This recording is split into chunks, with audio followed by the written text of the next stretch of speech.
Welcome to the podcast, David. Thank you, Jack. Nice to see you. How you? It's been a while since I saw you. I think was it last summer, maybe?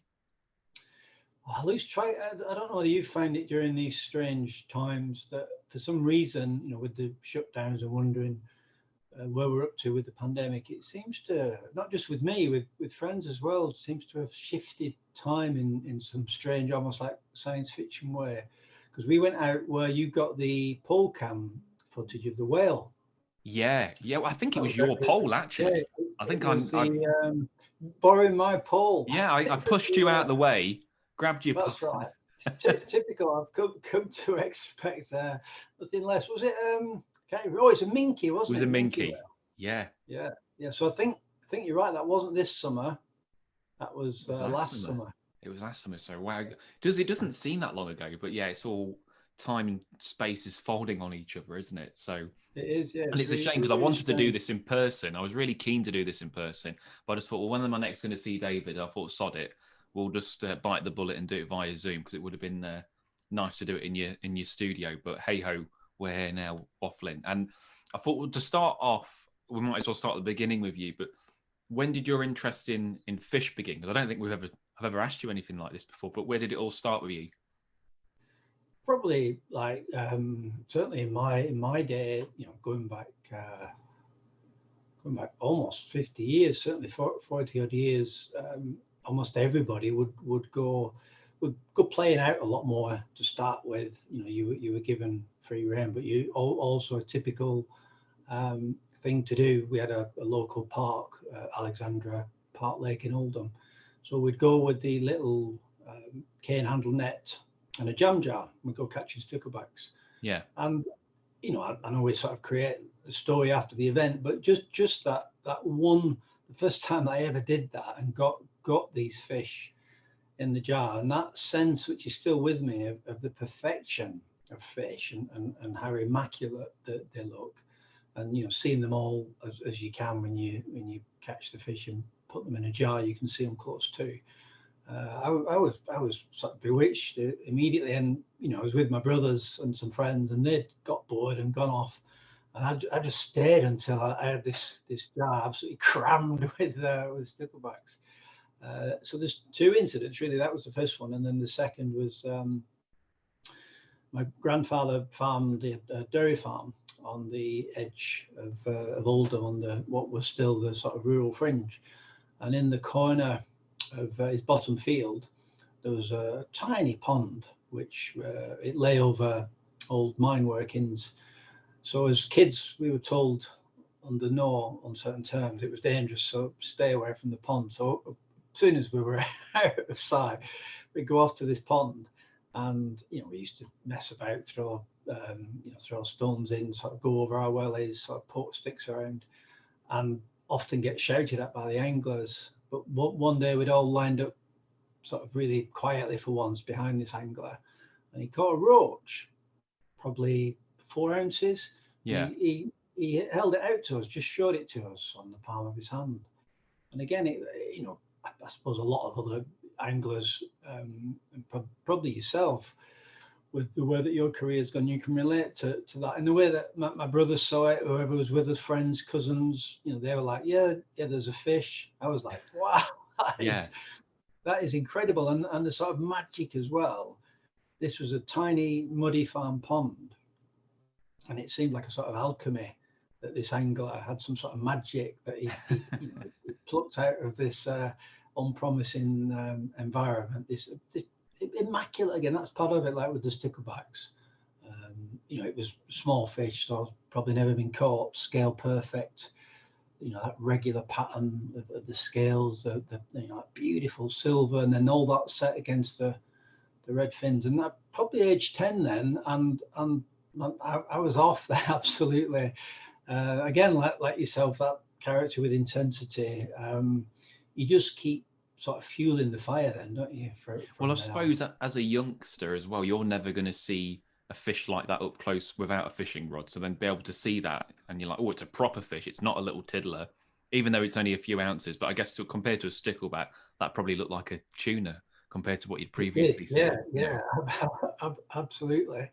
And obviously as well, I think if you've been honest with anglers, anyone who really gets into it, there's not greed, that's the wrong word. There's a acquisitiveness, a desire. You want one. It was almost top of my wish list to catch one myself. But as you say, especially living as I did in Oldham, there was a couple of waters actually which were clear, but they were the exception. Most of the places we fished were, very, very sort of coloured. So that you're right. The only chance you had of seeing a fish was to catch it and look at it in the hand. So when did painting fish come into it then? Because if I get this, you went to arts college, is that right? I did, but it started sooner, really. Did it? Okay. This fascination, which became, I suppose, for a few years, probably from like 12 to teenage years, late teenage, when girls and side became interesting. Other interests. Yeah, the fishing was right up there. A rapidly growing library of angling books.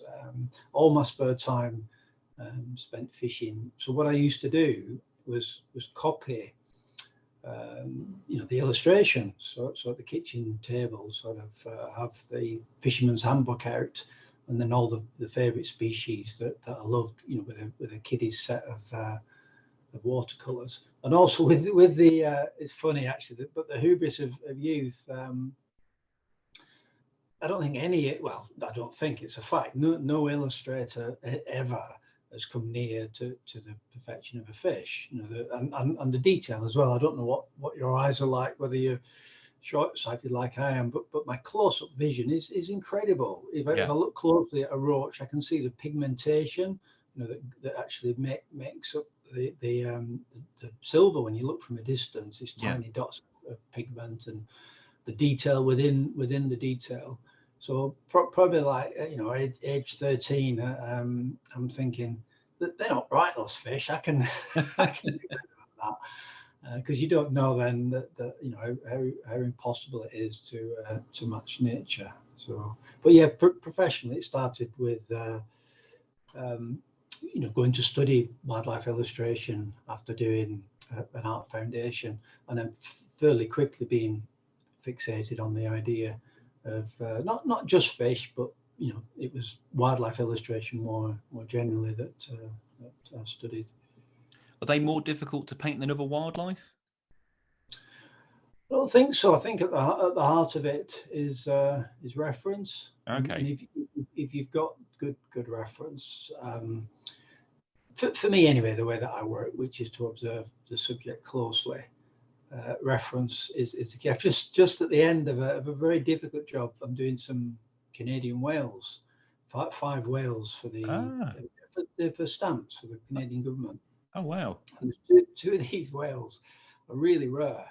And I think honestly, one of them, the northern bottlenose whale, there's in the whole world, you can Google search as we have for a month, and you find about 6 very poor underwater photographs of these animals. So that was really hard.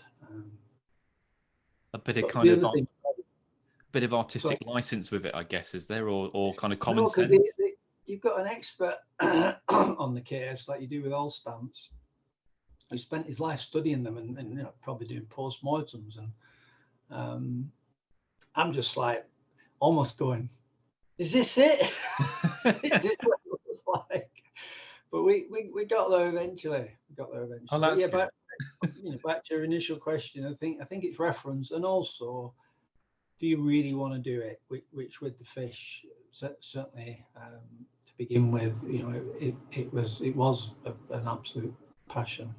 Yeah, well, I'm glad you mentioned reference there, because I was going to ask you that. So, do you typically have a picture and you're kind of exactly copying it, or do you take elements from different pictures, or is it your mind's eye, or is it a combination of that? Exactly what you've just said at the end there, a combination. And Okay. The mind's eye is crucial, especially in developing compositions and taking me off on an idea that I might want to paint. So just trying to, I never really counted them up, but if I'm doing a shoal of perch in a habitat, I would think I'll easily have 100 references on the memory stick for Oh wow, really? yeah, for that one particular pin, because you'll have each perch will be modelled on a particular fish. I don't like to sort of cook things up, so a particular attitude, whatever its shape is. But then your pictures have come from years of reference. So you might have one that's backlit, one that's side lit, one that's got the light full on, you know, which you'll understand where the light's coming from. So to make a, you know, a decent illusion, you've got to, the lighting is crucial to make it convincing. You can't have 4 different suns in your painting. No, So of course not. No, you're using the reference then to put that all together. And you might want to, you know, with any species, zoom in on an aspect like the eye or the dorsal. So yeah, it's probably like you, probably might be a bit geeky in some respects. I don't know how many what your Lightroom catalog's like. Mine's up to 200,000 images now, most of them fish. Yeah, won't So yeah, it's mostly fish in there. I don't know what it would be, yeah, but something horrific. I would think like yeah. that.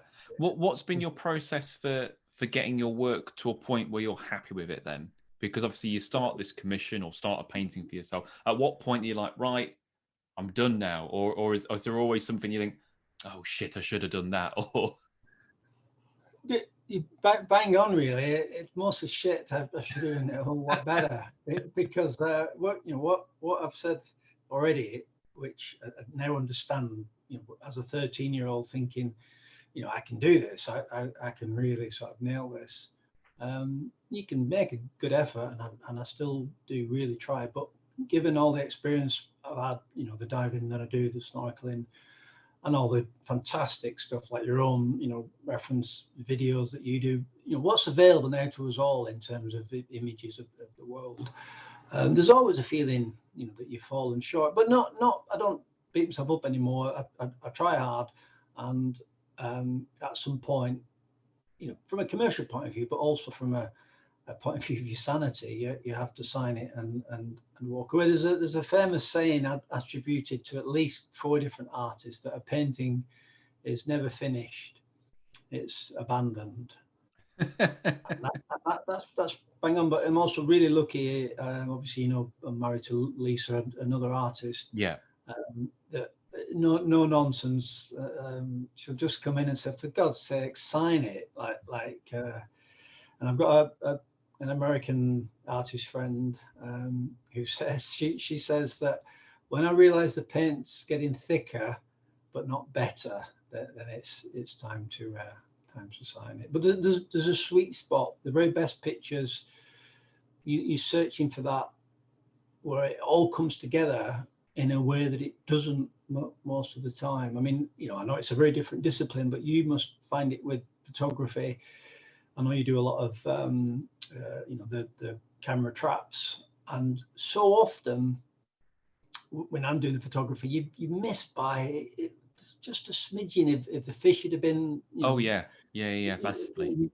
sort of, you know, that search for the perfect image. There, I mean, I'm not particularly. I don't think I'm too arrogant with my work, but there's very few images that I'd be like, oh, I fucking nailed that. I couldn't have done anything better than what I've done there. Every image I've taken, I'm like, oh, that could be better. That could be better. And over the course of the year, it's very rare that I'll take any pictures that I don't enter competitions now really for that reason, because I think unless I've got an image that I think is absolutely the dog's bollocks, then I won't do it. So I don't really do competitions anymore. But I don't know. I think you can be your own worst. It's not a bad thing to be critical of your own work, but maybe sometimes I'm too overly critical. I think, to me, that's, as long as it's not a case of beating yourself up, which doesn't sound like it is. No. It's a healthy approach, because I think we all probably know photographers and artists who think that they are the dog's bollocks when, Oh when yes, really they're just not. yeah. And also, even if they are, you know, I was, you know, well, my mum, above all people, hated a big head. Nobody likes a big head. So even, No. even if you thought it was fantastic, but you know, I'm you know, genuinely, to me, as every artist dealing with the natural world should be, humble in the face of, you know, what nature provides you with, and you know, if it doesn't become pathological, which with anything creative it can be, you know, the mental health side of it, where you beat yourself up so much that it then becomes unhealthy. I'm way past that. I'm far more pragmatic. You know, I try my best. And then somebody famous said, "Fail again, but fail better." So that's You're cracking out the quotes today, David. I yeah, love it. yeah, This is I'm great. full of them, full of them. This is Yeah, fail great. again, but fail better. And it is that just driving on and searching for something, probably like you with the photography, that like the Holy Grail, that image where absolutely, you know, you might give yourself a 10 out of 10. Yeah, It's probably chasing the not going to dragon. happen, is it? Yeah, you know, if you were to get all your best images now, you probably wouldn't give any 10s, would you? Well, no, exactly. So I guess it's good to kind of ground yourself to that degree. Because I suppose there must have been artists before you that have done fish, but there aren't many in the UK, and arguably you've got to be well, I say arguably you've got to be one of the most well known purely because if anyone is a legal angler in the UK, they would have seen your work on a rod license. Yeah, that's really helped my case Yeah, in terms of getting the work out there, yeah. definitely. Um, Because I mean, I was going to say you obviously you're not the first person to do it because there would have been people doing illustrations in books, however long ago. But I suppose in terms of painting fish, I don't know when you started, would there have been many other people doing it, or were you? I don't want to say no, pioneers. I don't know if that's the right word, but not many, no. and Okay. uh, the one that springs to mind in the UK, he's not that well known. And whenever I post his work on Facebook, which I do periodically, the guy called Martin Nolden, Okay.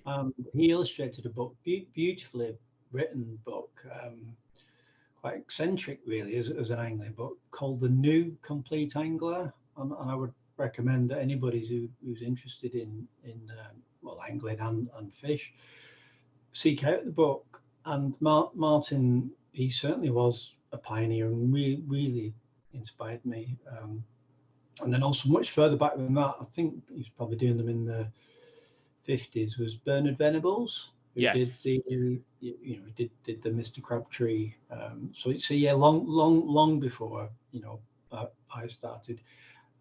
I've just been lucky, I think, in one sense. Anyway, it depends on you know, whether you like the sort of realism that I do. Obviously, advances in, you know, available reference, like we've said, and you know, Well, underwater photography has moved on. You know, well, that's it I've been because I able. guess a lot of their work. There's nothing wrong with it because obviously there's no right or wrong in art, but you have got an almost photorealism with a lot of the work that you do. And I mean, you must get it all the time where people go, "Well, that's not art, that's a photo." And you're like, "No, that's something I've actually." I don't know if you do. You get that? Do people ever say that to you? Yeah, I get it all the time. Yeah, You know, not so much with the originals, because the originals are quite often at least 2 foot. You know, I would say 24 by 12, typical sort of size. And you can see the brushwork, but certainly on social media when they're reduced to, you know, on a phone screen, then people do say, "Wow, is that a photograph?" Which I don't mind, but what a new sort of almost a mission statement. I've done it with a lot of work already, but because of the age that I'm at, and you know, there are already more artists doing fish, and there will be more to follow. But also, you know, you probably know the statistic that, you know, in the last year alone, there's been more photographs taken than in the whole history of photography leading up to that. You know, because everybody you know, I've just got myself a new phone, an S10, I think it is, and the camera on that. But the point I'm getting to is good photography is so available. You know, at least to have a good phone. Be careful yeah, what I say. Um, and underwater photography as well. Again, you've been a, you know, bit of pioneer making fish your thing, but that yeah. will change. With more and more people doing Oh it. no, definitely, definitely. That I want to make images that I don't think anything is ever quite unphotographable. But you know, I don't know how much you follow me on Facebook, I've done some recently of bass chasing mackerel. Yeah, no, I've seen. Yeah. And unless you were really, really lucky, I mean, to be honest, spent virtually every day in summer going for the next 20 years. You're not going to get that with your camera. So when you clicked on today, I was looking at tuna. So I'm trying to build up some compositions. I can't find a single, real high quality image in the world. I mean, I can't find one of a really dynamic tuna and bait ball. There's everything else in bait ball. You've got lots of stuff with the sardine run, obviously all the different species of sharks. You've got lots of marlin stuff, sea lion stuff, tarpon stuff, and there's a few bluefin. There's one guy got some lovely, not ideal conditions. It's not right up there. He was out with Charles Hood. I don't know. Henley Spears. Sorry. Henley Spears. That's it. Yeah. Henley. I know. I've seen the photos. They're good. Yeah. Fantastic stuff. But not the light quite right, not the viz quite right. No, yeah, I know what you mean. Yeah, they're interesting to look at, but from a painting point of view, it's not. Yeah, I know what you mean. He's done some amazing stuff. Oh yeah, great photography. When I look at the work of photographers like Henley, Doug Perrine, Alex Safanoff, Alan. Just been emailing Alan today. I can't remember his surname, but these are the guys that are going out into the big blue. I wish I had the budget, and they're chasing, the spectacles like the sardine run, and some of them to me now are taking the photography into the realm of art. Yeah. With the cameras, obviously the speed that cameras are now. God knows how many shots a second the top end. Some of them do 30. I mean, it's crazy. Yeah. It is crazy, and the amount of time that people are spending in the water. So I'm increasingly thinking, if I don't really try and up my game, then what's the point? So I'm racking my brains to think. But I guess that's good though, Davey, because you don't want to be complacent. Because I guess as soon as you get complacent, you're sort of not failing, but you want to keep challenging yourself, don't you? And you want to get these better images and vistas. So that's good that you kind of keep doing that. Definitely. Yeah, I think so. I think it's the case. Yeah. Is there a favorite place for you to visit and get material? Like, is there anywhere that you just can't wait to jump in a river, lake, or see a particular spot? Or maybe you don't want to give it away, but no, I've published it. I've mentioned it throughout my book and on social media. There's a few places. There's quite a few, but freshwater wise, it is Bosherston lily pools, which are close to me here in Pembrokeshire, which are beautiful. They look, to all intents and purposes, I said it's actually one lake, but it's split into 3 long arms. So it looks like it's a natural lake, but it was actually incredibly sort of made by some wealthy estate owner sort of 150 years ago. Well, you've seen it, you've been there. You got a lovely tench, didn't you? Yeah, I got that tench I wasn't expecting, and we did a bit of and almost wet your pants when you tried the frogs for the pike. Well, you showed me those surface frog lures, and I thought you were taking the piss. I was like, nothing's going to eat that. Chucked it out there. You said it was better than. Go on. Better than sex was the quote. Yeah, it was at the time. Yeah, obviously I didn't know what I was doing, David. Sex one. No, but yeah, that frog lure on the top was mental. Just poof, the pike came out like a great white after a seal. It was mental. It is. It's fantastic. So that's top of the list for freshwater. It's a beautiful. And then the rivers again, which you visited with me, the Cothie, where we went to look for the sea trout. It's really special places. They feel to me like you've stepped back in time. They've got the ancient woodland, some of the farms that haven't seemed to move into the modern era, so the fields are a little bit unkempt and overgrown, and places of absolute magic. And then add to the atmosphere, you've then got these enormous salmon and sea trout coming back every year to spawn. Have you got your And then, salmon yet? I know you keep chasing your coffee salmon. Have you got one yet? yeah, I've got a couple, but Okay.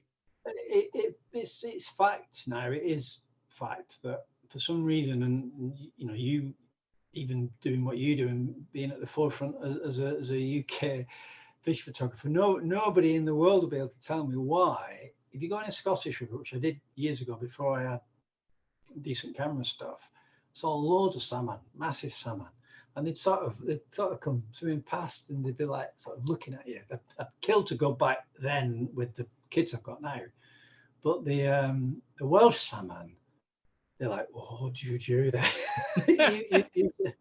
you see them, and they're gone. And I have learned that, especially towards the back end, anytime after September, if you get in a pool, and I'm learning which pools will definitely have salmon in, you'll get one shot, because you'll get the biggest fish, the biggest cockfish. He won't know quite what you are. You know, he's starting to get sort of coloured up and fired up, and he'll come and do one pass at you, and then away. But it doesn't make for great photography. What, you know, I've looked at your work, the stunning results that you get, and the way to do it, and it is simply because I just love so much being in the water. That's part of the joy. The way to do it would be camera traps. Yeah. Definitely. Yeah, I'm because not. they're like Houdini. There's 2 or 3 pools after July. I can guarantee there'll be a salmon in there. Trying to get a good picture of one. They're a nightmare. I mean, out of all the fish I've done, salmon are just so spooky that you dip your toe Well, in. that's interesting. You found the same even in Scotland. Yeah. Oh God, yeah. Yeah. Right.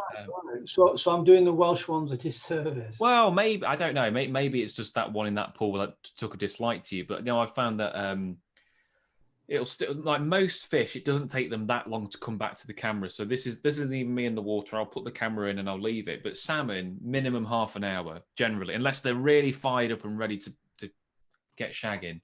They'll bugger off for half an hour, and even then you can see them. They're quite wary. They're looking at it, and it might take them an hour to come back in front of the camera. And then obviously you've got limited battery life, so you've already spunked an hour away, and you might only have another half an hour to get that shot. So you've got a very small window. It really comes down to battery life and a few other factors. But no, I find salmon all over the country, from Devon to Scotland, are just buggers. That's interesting. It makes me feel better in some ways. Not that you're struggling as well, but I'm not missing something obvious or doing something wrong. Yeah. Well, I think it's weird, isn't it, that each river's different, and it might have just been that Scottish salmon that day was just good for whatever. Because you know, and I'm sure you find this with all the diving you do, that some days everything just comes together, and a fish will come up and smile or whatever, and you'll get a really great encounter with it. But you could go the next day with the same fish and doesn't want to come near you. That's just part and parcel of it. Absolutely. Yeah. You never know. And you can almost guarantee that if you tell somebody that somewhere is great for X, Y, or Z, and you keep having success, that when you take them there, it'll be like tumbleweed. Well, I remember I won't say exactly where, but I remember you telling me a spot on a chalk stream that was really good. And I was like, oh, brilliant, I'm going to go there. And I think I went 3 times and got fuck all. But I actually think I was in the wrong spot in the end, because I did have a look on a map. I think I was on the wrong bit. So I think that might be it. So it might not be you. It might be my poor geography skills. But where that was as well, I don't know, I mentioned it at the time. He had a good friend, he died now, bless him, who lived in the neighbouring village. Yeah. And when he knew I was coming, the villagers fed the fish. Well, they didn't feed the fish, they fed the ducks. But he used to, he'd feed, you know, I think he used to put pellets in as well as the bread. So he'd almost like pre-bait for me. So he'd know that I was coming. He'd train him. So, and well, you know, like any fish or you know, the birds in the garden, obviously. So yeah, because he used to drink. He was quite a character, a drinker. So on his way to the pub, he'd, you know, tip in half a bucket of pellets, or if he'd been fishing maggots, knowing that I was coming down the next week.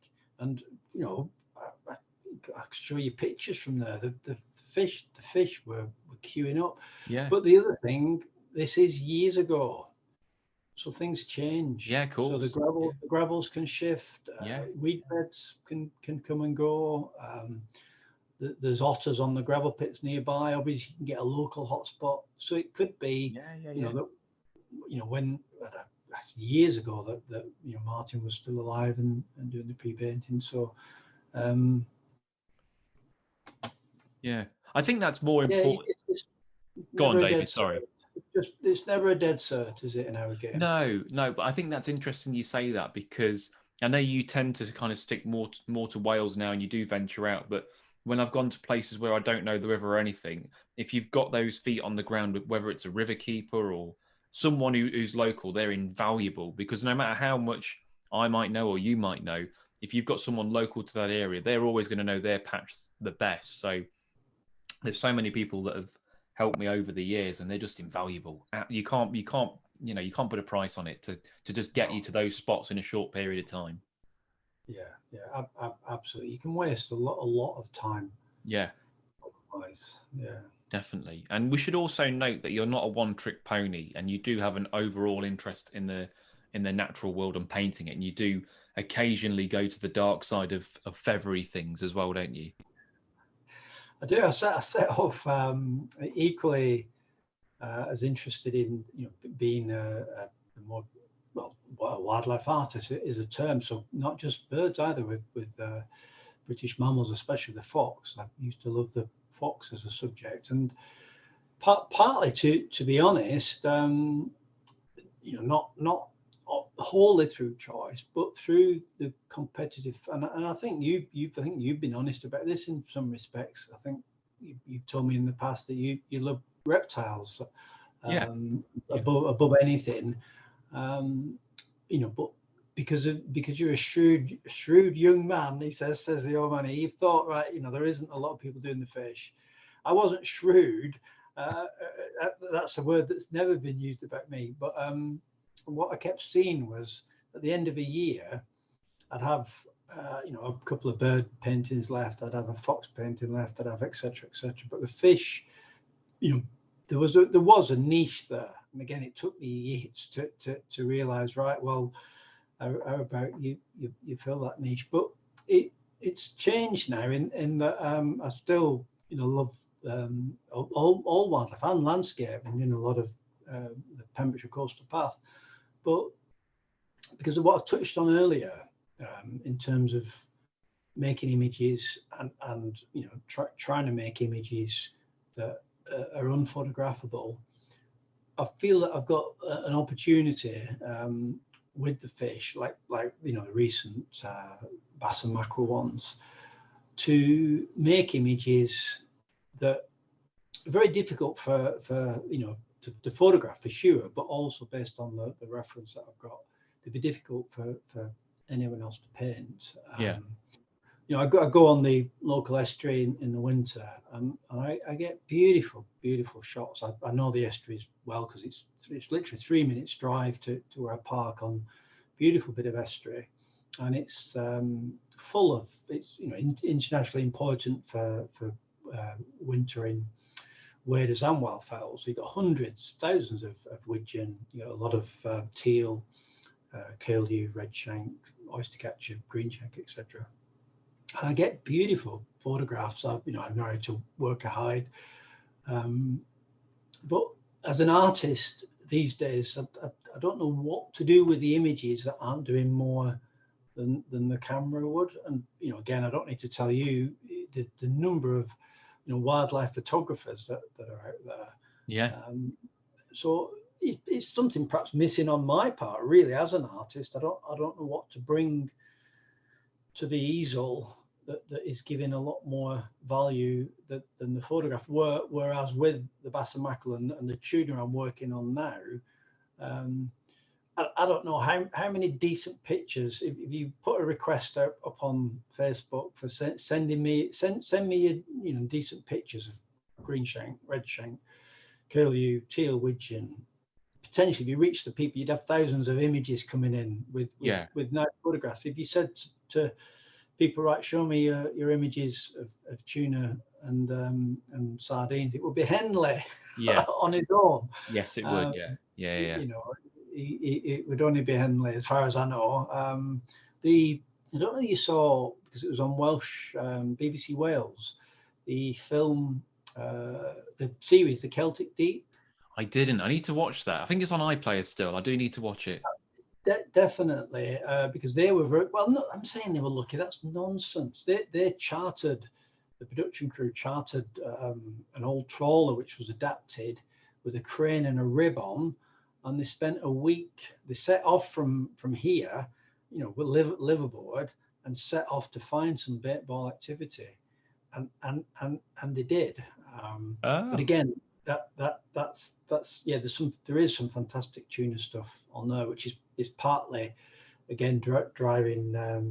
But no, back to 3 hours ago when you asked the question.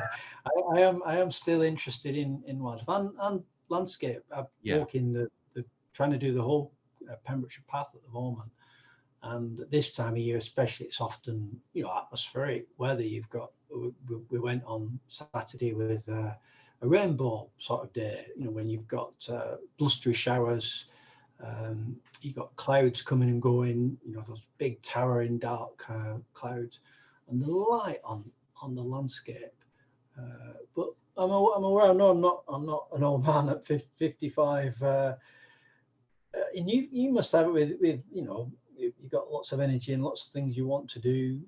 You have to focus, because otherwise Yeah. your energy is dissipated. So at the moment it feels like I'll keep taking a lot of landscape photographs, and I'll keep taking the bird photographs, and we've got quite a busy garden full of birds. So I've already thought about what you do with camera traps to avoid the compression of the long lens, Yeah. to sort of tether a camera, because we've got sort of 20 sparrows all at once. And I don't know, you probably know more than me. I don't know whether anyone's yet doing that with wildlife, but they should be, because the view you'd get there from a 17mm lens in the rose bush where they're all lined up, and you get them used to a dummy camera, so they've actually sat on it. It's going to take it into another league, isn't it? I mean, people have done bits and bobs like that, but it's not common. It's not. There's not a lot of it out there compared to, you know, long lens picture of a sparrow. There'll be, you know, hundreds. But if you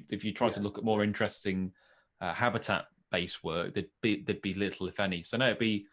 I did actually try something similar with a great tit on a nest box in my mum's garden, and that was a camera tethered. I think it was a 5-meter USB cable to my laptop, and that was quite good. It was during lockdown because I couldn't go out, and I had to go at that. So I think that'd be really good actually to have a play around with that. And you could probably get some nice images just from your garden. Get that moment when the sparrowhawk comes in and rips one of them to pieces. That's the shot. We were just saying yesterday. I've got the numbers are building each week now. We're up to 8 collared doves, and a very good friend of mine, another wildlife artist, Martin Ridley, a fantastic, he's a really good painter of Scottish wildlife, and he said any day now, he said especially the female sparrowhawk absolutely love collared doves. So well, I tell you, I'm going to one up you, because I was in Berlin last week and I saw my first goshawk, and I remember you telling me when you lived in your lovely little cottage, you told me you saw a goshawk, didn't you, outside your front window? And I've seen photos, and oh my god, it was a beast, absolute beast. But yeah, I think you may have even shown me the photo of the one in your was it on your bridge? Was it on your little bridge? Is that? It was, yeah. They're animals. I mean, Yeah, they are absolute animals. I'm not even sure I could ever try to paint a goshawk, because I don't know how you would capture that. They seem to carry a sense of violence with them, like a sort of football hooligan. You know, you'd cross the road to avoid them. They got that intensity about them. Yeah, they not so much here, but where we did live, because so many wooded valleys. A lot of it, plantation, not ancient woodland or anything, but basically been planted 50 years ago, and nobody went in it. I mean, nobody could go in it. In Wales, because you've got no road here, they're all bramble woods. I mean, literally head high brambles. So for the goshawks who like a bit of peace and quiet, so especially in the autumn when the youngsters had been pushed out, you had a good chance of seeing goshawk on the local walks. Yeah. The guy So who that was in Berlin, what, in the city? it was in the middle of a cemetery in the middle of Wow. Berlin, and the chap who showed it me said one about a couple of months prior had a go at a chihuahua. So that's how big they are. It didn't. It That's did. just It let go of it. It did let go of it, but he said like that's the sort of level you're at with these things. But I was like, that's mental. Yeah, just sat there, incredible. sounds about right. I would expect nothing less from Yeah, from absolute goshawk. monsters, amazing things. And one of your recent loves, or relatively recent loves, is blue sharks, isn't it? And you've spent a hell of a lot of time with them. What is it about you? I remember, I can't remember if it was the lockdown summer or this summer, but you were out. It seemed like nearly every day sharking. You know, Yeah, going up. it was not this last summer. It was the summer before. That's it. Um, I mean, where do you want to start with sharks? Again, the boyhood thing. You were probably too young, but when we were growing up, there was the wonderful Jacques Cousteau Mm. on TV, and he was swimming with sharks. So from some of my earliest memories of watching TV was this sort of enigmatic Frenchman who was swimming with the sharks, and then copying pictures out of the family encyclopedia. The pages where the sharks were sort of, the book would open at where the sharks were, and I could draw when I was probably 10, 11, draw a shark from memory because I'd copied this outline so often. But especially in 2021, your chances, certainly within the UK, of meeting any major predator apart from man, and across most of Europe, obviously, and even a lot of North America, are absolutely nil. Yeah. In most places. So to go out, as you know, you've been out 30 miles offshore, which is still, I know it's been overfished to death like everywhere else, but it's still got a sense. You can't see the shore. It's 300 feet deep.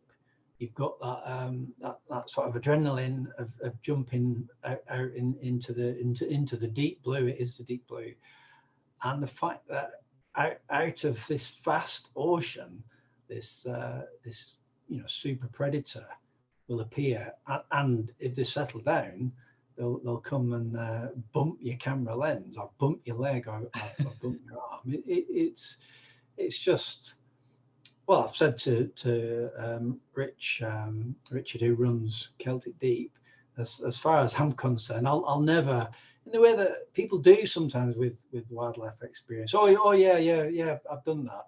I'll never ever be able to say, oh yeah, I've done the sharks, because each time that one appears, it's moving. It feels like a real privilege.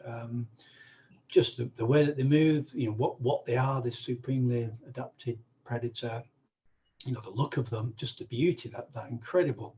Every shark virgin, when they've come back on the boat after, well, how blue are they? I know they're called blue sharks. The clues in the name. The way they move. They almost but glow, also don't they? Sorry. They almost glow. That's how blue they Yeah, are. it's got a sort of violet blue Yeah. to it, but also the fact that out there, anything could happen. Now, somebody, I would think within my lifetime, will get bona fide what great white shark footage, because why not? Are they here? Surely these ocean wanderers. But also, we know for a fact from the anglers that there are makos. Yeah, you delighted in informing me that, didn't you, before we went out for Oh yeah. I You showed you that enormous mako that. absolutely, like David had the biggest grin on his face, and like, have a look at this, Jack. This was in the water last week, and was it 1,000 pounds? It was massive, wasn't it? Oh, it was, like 11 foot long. It was an absolute monster, and David's grinning like the Cheshire Cat, showing me this mako, and I'm like, oh fucking hell, I'm not sure I want to get in with that.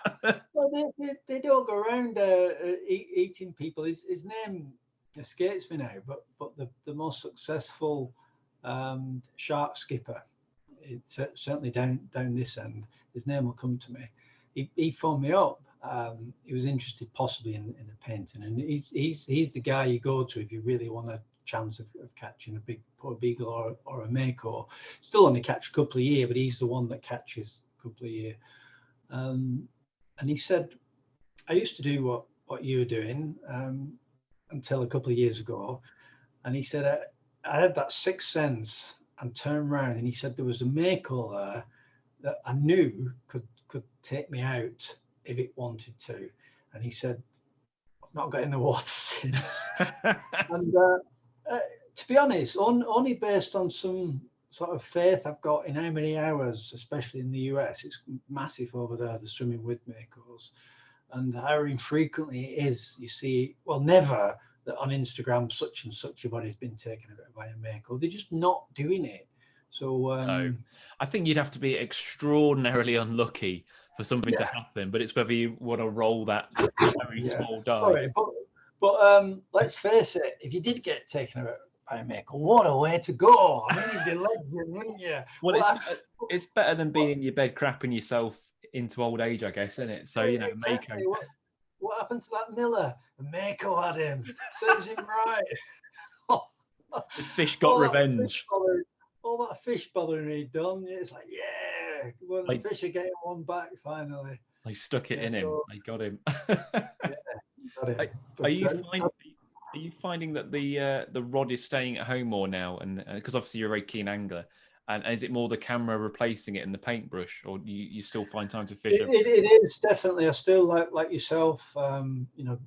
That visceral reaction when the pike, like you said, leapt out of the water to take your frog, and the excitement. I mean, when we tench fished and that lovely tench fish is dawn, the excitement and love of that, the way that I got connected to really connected to the natural world, that'll never leave me. But for all sorts of reasons, and you must know this. You keep fish, you watch fish, you're probably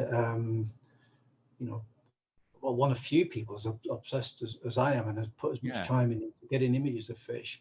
They are, I know none of them are raconteurs, but they are characters.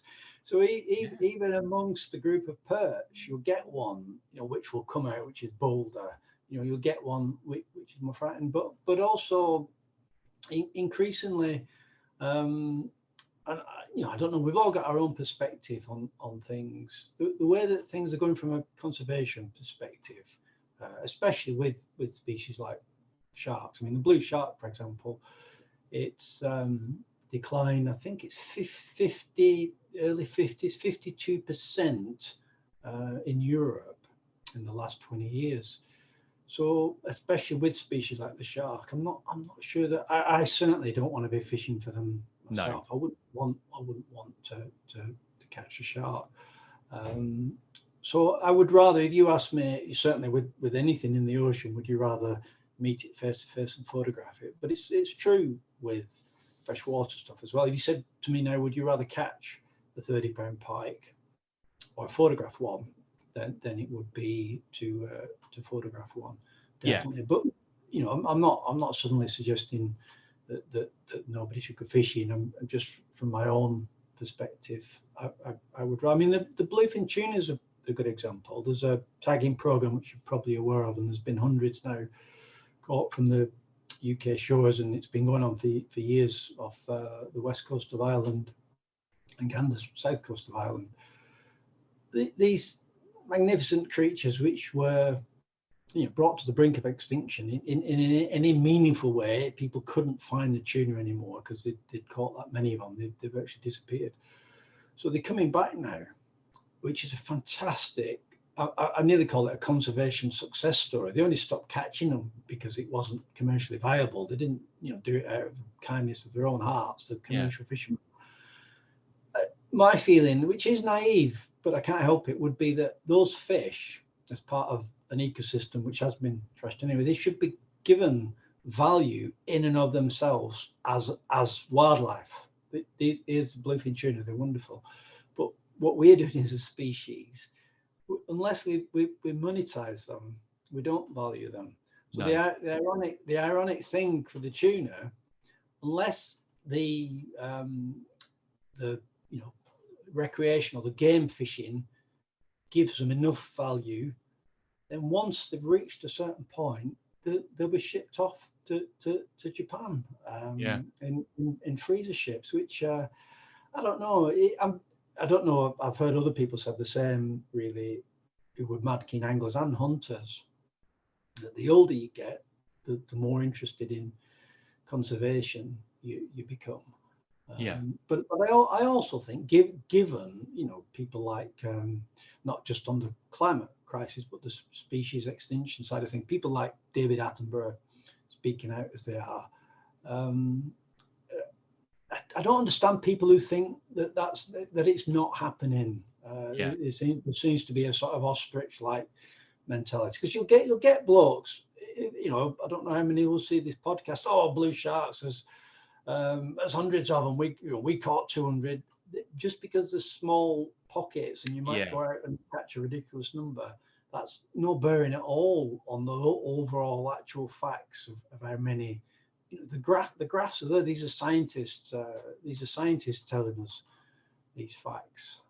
Well, I do guess wonder what these people who are just like just carry on. What are they going to leave what do they want to leave for their children and grandchildren? No, I know. I guess it's shifting baselines, well, isn't it? As like 20 years ago, 200 might have been the norm, but then 20 years before that might have been 400 or whatever. You kind of get used to whatever number is currently there, don't you? And then it's a sad state of affairs. But going back to the point you went about kind of not wanting to fish. I mean, I still fish. In fact, I've been fishing a lot. I've been fishing more than I should. I should actually do some work. But I kept perch for a while, because I know you kept perch, and I kept some in my office tank. It's all tropical fish now, but I did have perch in there, and it put me off perch fishing, because you say about them having a character, and they do. Like, each perch was different.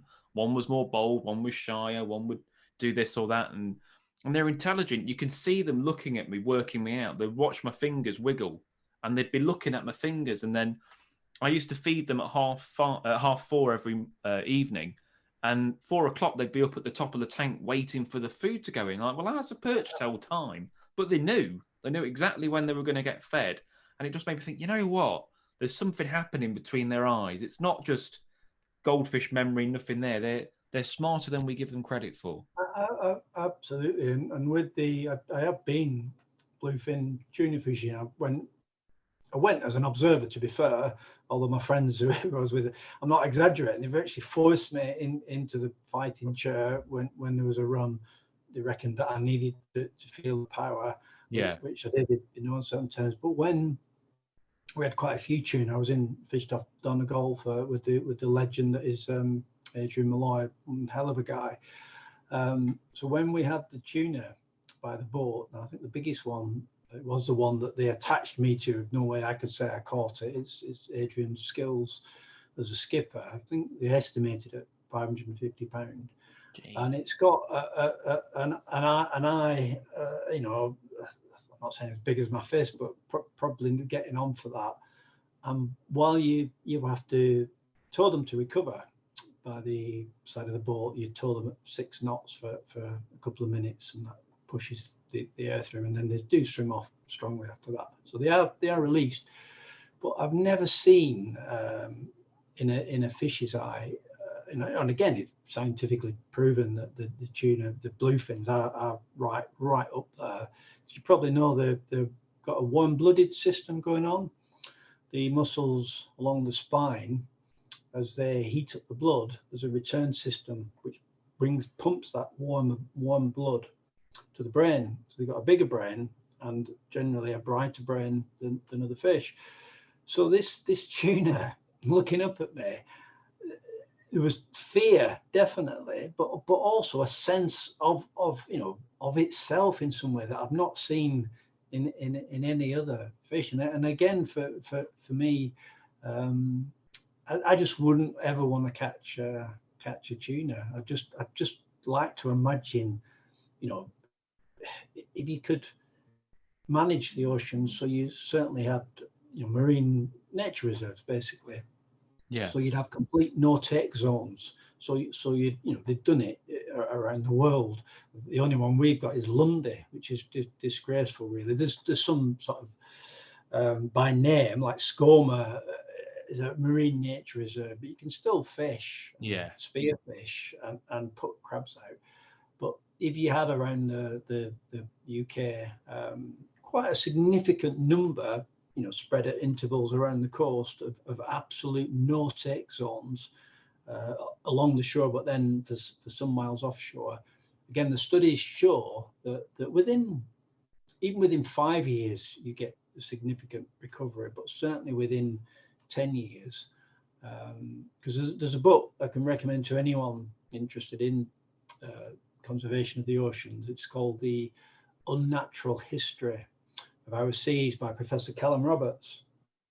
And what you said about shifting baselines, you get people now saying, oh, there's loads of this and loads of that. Honestly, people who haven't read the science and the accounts of people from 200 years ago, they cannot even begin to imagine how rich the seas were. This is around the UK. So you'd have enormous shoals of herring 3 miles across, and then behind them, the super predators like the tuna, but also quite a few different whale species. The North Sea used to be crystal clear because vast, miles and miles of it would be oyster beds that were filtering the particulates out. So the North Sea that we see now, it's not as it should be, or certainly not as it was, because it's monsoon. So if you read somebody inspiring like Dr. Callum Roberts, you get fired up, and it's the way to me to sell conservation about how the oceans could be, what we could, within our lifetimes again. Sylvia Earle is another passionate advocator, scientist, writer. And again, if you read Sylvia's work on the oceans, like I say, most people they can't begin to imagine what we've lost. It's amazing, isn't it? It's absolutely incredible when you think about everything that's gone off, and it's a good job we've got people like you showcasing what's under there, really, in an artistic art form. But that kind of brings me towards the end of it. But it's been great to have a waffle, David, because it's been a while since we've had a good old chat, and we'll have to get in the water again soon because it's been too long since we've had a snapping session together. Yeah, I look forward to that. You're coming down for the puffins, aren't you? Yeah, no, I'm looking forward to that. That'll be pretty good. I'll give a very unsubtle plug for that because I know Richard will want me to try and mention that to people. But if you want to join me and David on a boat, we won't teach you anything. We'll just be on the boat, but our company's not too bad. And you can join us and swim with puffins next year. I think I'll put a link in the description if anyone's really keen on that. But that should be Celtic Deep is the company. That's right. That'll be good fun, and hopefully we won't get lost. Do you remember when we went scuba diving and your compass skills were taking us out to sea? Oh, my compass was in my bag in the car. Oh, that's right. So it wasn't even a compass. It was just you thinking that's probably where the shore is. Like, I know this reef. And then I did realise I don't remember it sloping down here. So we came up. We were only about a mile offshore. Oh my God. Thankfully, we lived to tell the tale. We did, yeah. I can laugh about it now. I think at the time I was thinking, "Oh, Jesus Christ!" But it was fun, wasn't it? It was good fun. Look, take care. Thanks for coming on. It's been great, Jack. Sorry you couldn't get me talking. I know you're such a wallflower, aren't you, mate? It's hard work, isn't it? Yeah. It's because Lisa's quiet, and I sit in my studio all day, and I literally will go a day without speaking. I'll go a month without hardly speaking to a soul. So I should have warned you, really. Sort of public health. I'm just helping you let it all flow, aren't I? Yeah. Like nice Venables diarrhea. I'll catch you next year anyway. Cheers. Thanks very much. Mate. Yeah, good to see you. You take care. Bye.